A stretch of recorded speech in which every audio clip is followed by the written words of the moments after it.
네, 일본이 미국에 수출하는 자동차의 관세가 15%로 낮아졌습니다.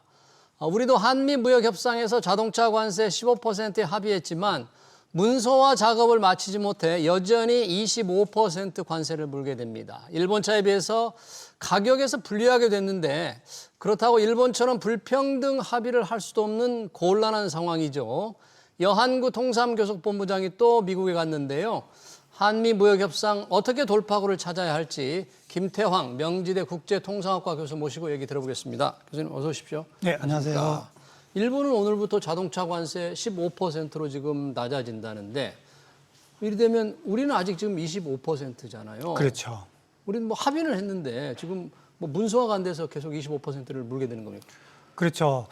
미국 트럼프 행정부에서 품목별 관세 25%를 부과한 그 시점 이전에는 사실은 한미 FTA에 의해서 우리가 일본에 비해서 2.5%의 가격 우위에 있었죠. 그걸 고려하면 우리는 관세가 없었고 일본이 2.5%. 2.5% 있었기 때문에 그걸 고려하면 지금 상황은 오히려 15%포인트만큼의 우리 자동차의 대미 수출 가격 경쟁력이 약해졌다.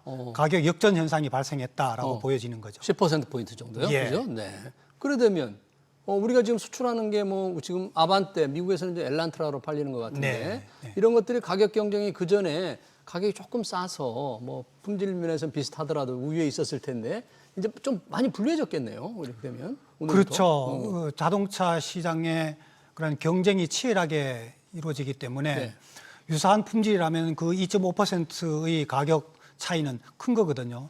특히 우리나라로 보면 우리 자동차 수출 총액에 세계 전체에 수출하는 자동차 가운데에 미국으로 수출하는 자동차의 비중이 약 49%가 됩니다. 오, 절반 가까이 그렇기 되네요. 때문에 미국 시장에서 만일에 한일 간의 그런 경쟁 구도가 바뀌어진다면 우리 자동차 업계에 큰 부담이 되겠죠. 지금 현재로서도 미국 시장에서 지난해를 기준으로 보면 토요타가 시장 점유율이 한 20%, 21% 정도 되고요.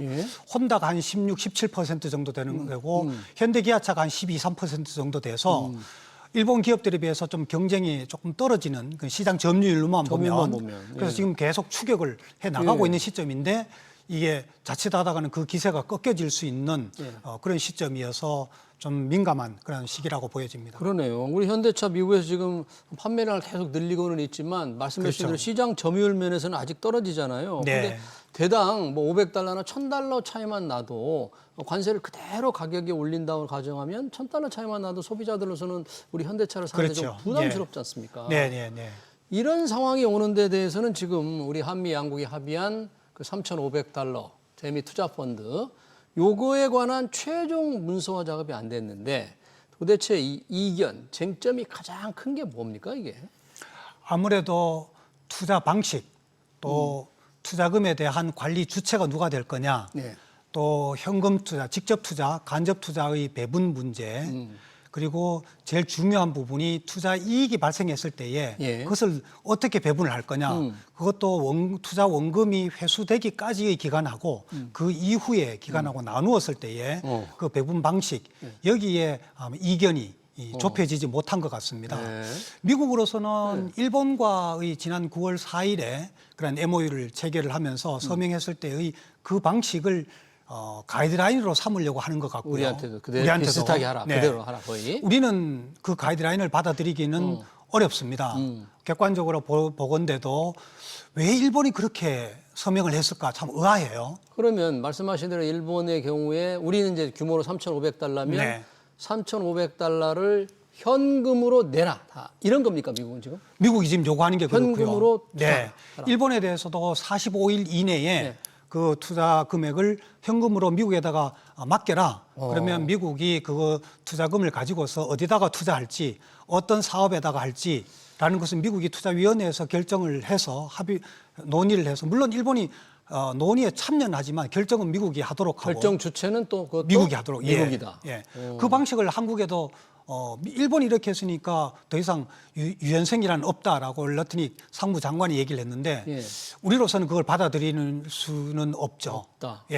그는 뭐 경제학적으로 보거나 일반 우리 국민 시각에서 보거나 더욱이 우리 투자하는 기업 혹은 국가 정부로서 봤을 때도 이거는 매우 불합리한 불공정한 그런 계약이다. 그렇게 보여지는 거죠. 뭐 직접 투자하는 것도 아니고 간접 투자하는 것도 아니고 펀드에 돈을 다 넣으라니까 펀드 투자인데 투자한 그 돈은 미국 내가 마음대로 트럼프 대통령 내가 마음대로 결정할 테니 그래 알아 이런 거네요. 그렇죠. 예.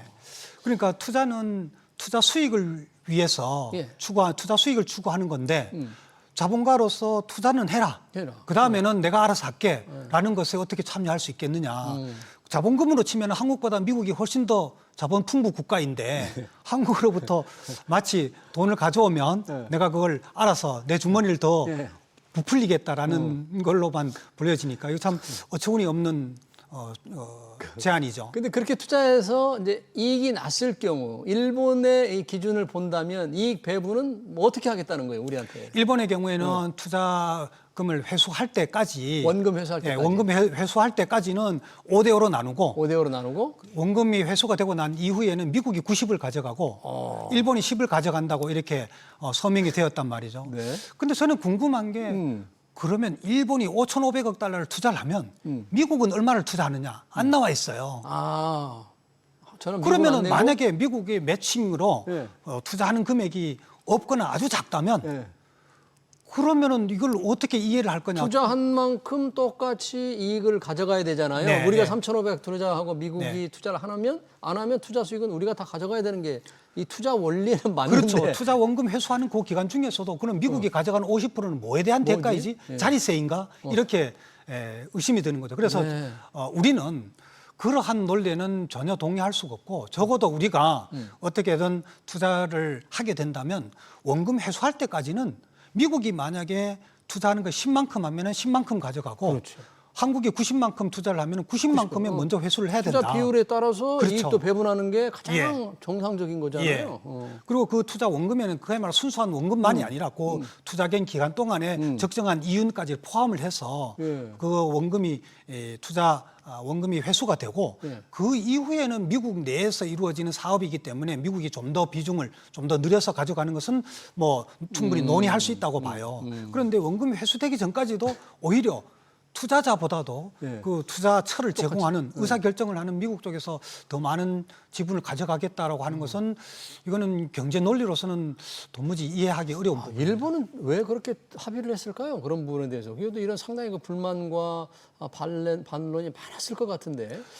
참 궁금한 점인데요. 이시바 총리가 물러날 생각을 했더라면 오히려 미국과의 그런 정면 승부를 했지 않았을까 싶은데 반대로 했단 말이죠. 추측해보건대 일본으로서는 일단 자동차 분 산업에 한국과의 경쟁 격차를 좀 벌이자. 자동차. 이참에 한국의 추격을 따돌리자. 시간을 벌자. 그 사이에 투자를 좀 주춤하다가 보면은 미국이 다시 관세를 부과하겠다고 하면 그때 재협상을 통해서 다시 하겠다. 그런 꼼수를 혹시 했지는 않았을까 하는 생각도 들고요. 또 다른 하나는 일본이 이렇게 밀고 나가면 어차피 한국이 다시 협상을 하면서 일본보다도 좀 유리한 방식으로 만약에 투자 방식을 협상을 한다면 일본이 아니 우리한테는 이렇게 하고 한국엔 이렇게 했네. 우리랑 다시 재협상을 이렇게 생각했을까라는 억측까지도 나오게 됩니다. 그래요. 이렇게 미국이 요구하는 일본의 한 것 같은 정말로 불평등한 이 합의를 할 바에야 3,500달러 투자 없는 걸로 하고 차라리 관세를 맞고 그 3,500억 달러를 우리 국내 산업에 지원하자는 그런 얘기가 한국이나 미국에서도 미국 학자들에서도 나온다는데 그런 부분은 어떻게 보십니까? 만일 일본 방식을 한국에도 그대로 주입을 해서 강압적으로 요구를 한다면은 그런 대안까지도 고려해 볼 만하다고는 생각이 됩니다. 그런데 중요한 부분은 이것이 단기적으로 끝나면은 그것도 가능할 텐데 만약에 이게 장기화된다라고 생각한다면 이건 상당히 어려운 지경에 이를 수 있겠죠. 예를 들어서 지난해에 현대기아차 우리 미국에 수출한 자동차의 수출 총액에 대해서 만약에 12.5%에 관한 관세를 정부의 보조금으로 지급을 한다고 친다면 가정을 한다면 그게 제가 얼추 추산을 해보니까 약 한 연간 42억 달러에 달해요. 근데 이게 일시적으로 몇 달간은 단기적으로는 가능하겠지만 장기적으로 이게 할 수 있겠느냐. 더군다나 자동차뿐만 아니라 철강, 알루미늄, 구리 또 상호 관세가 부과돼 있는. 만약 이게 협상이 더 진전 안 되면 상호 관세 25%로 다시 복귀가 될 거거든요. 아, 그러니까 지금은 상호 관세 우리가 15%로 합의했는데 하는 것은 이게 전체 패키지로 돼 있으니까. 투자 만약에 약속을 깨버리면 트럼프 대통령이 그래 하고 더 올려버릴 수 있는 거잖아요. 더 올린 게 원래대로 돌아가겠다는 원래대로 거죠. 돌아가기만 해도. 그렇게 되면은 그만큼의 정부가 보조금 지급으로서 가능할 거냐.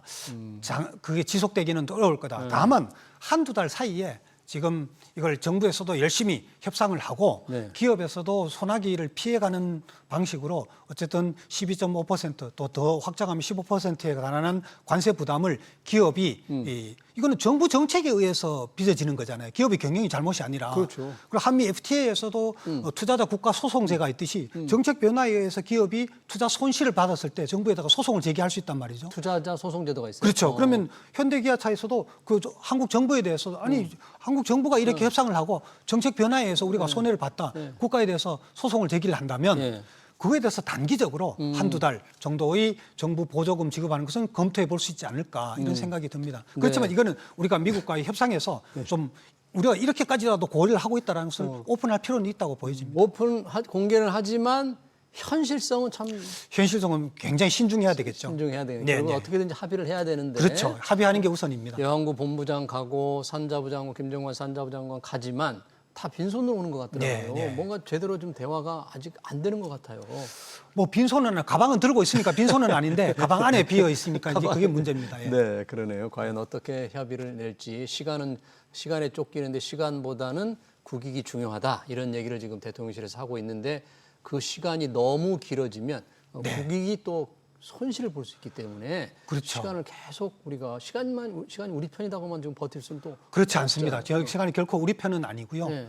우리가 협상을 적극적으로 진행을 해야 되지만 조급함에 떠밀려서 그렇게 3개월간의 손실을 만회하기 위해서 3년간의 손실을 부담할 수는 없지 않습니까? 예. 예.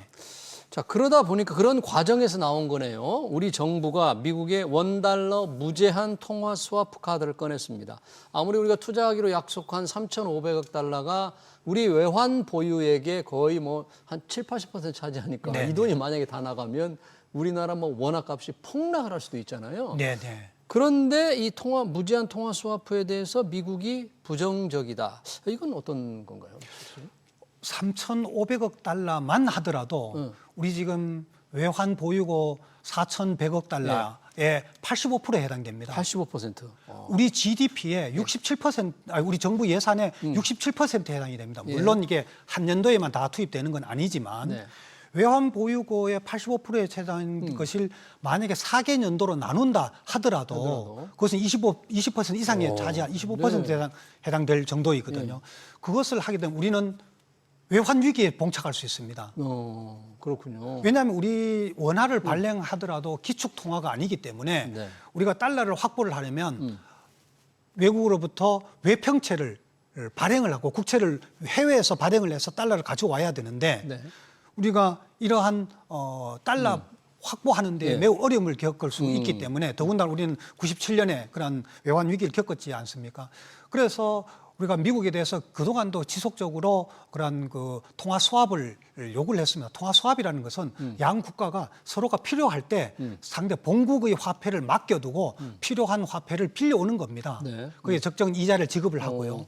그래서 우리도 국가 간 뭐 마이너스 통장 같은 거네요. 그렇죠. 마이너스 통장과 같은 겁니다. 그래서 글로벌 금융 위기 때도 우리가 그렇게 했고 또 코로나 19 때도 그렇게 단기적으로 했습니다. 여기서 무제한 통화 스왑이라는 것은 현재 미국이 무제한 통화 스왑을 체결한 국가는 5개 국가밖에 없습니다. 나라예요? 캐나다, 영국, 일본, EU, 스위스 이렇게 되어 있습니다. 근데 왜 우리는 이 부분에 대해서 미국이 좀 부정적인 생각이죠? 저는 부정적이라는 것은 좀 협상 과정에서 나온 것 같고요.